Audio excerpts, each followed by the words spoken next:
Today we're going to get into the mechanics of what actually happens when the club hits the sand out of the bunker, why the setup is important, and all these little things that I've talked about. The 9-iron stance, the ball kind of in the middle of the stance, taking a normal swing.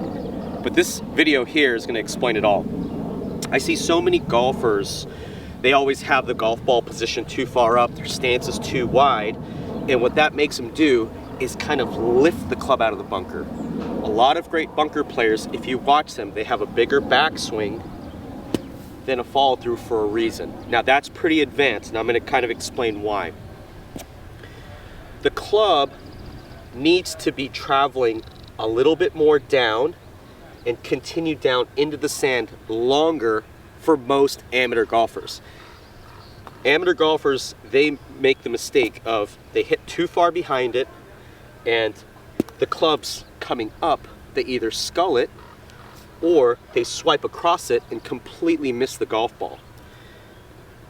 If you simply understood the idea that the club needs to hit somewhere behind the ball, continue down and through, and understand the bounce of the club, the bounce of your sand wedge will help you get that club out of the sand and not you.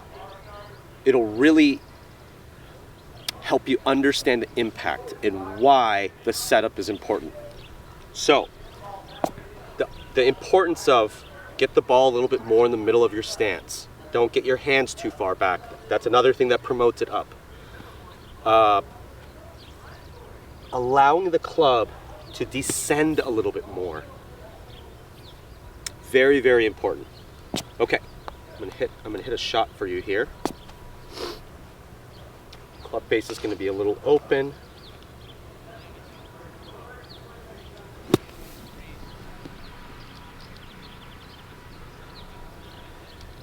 When we have a normal swing going all the way through, we tend not to lift the club too far up.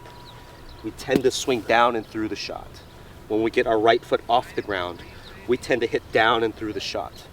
When we put the ball a little bit more in the middle of our stance and not so far forward, it gives us a little bit steeper angle of attack. I know we've talked a lot about everyone's trying to get shallow, but I believe that most amateur golfers have overdone it. So again, understanding what happens out of the sand.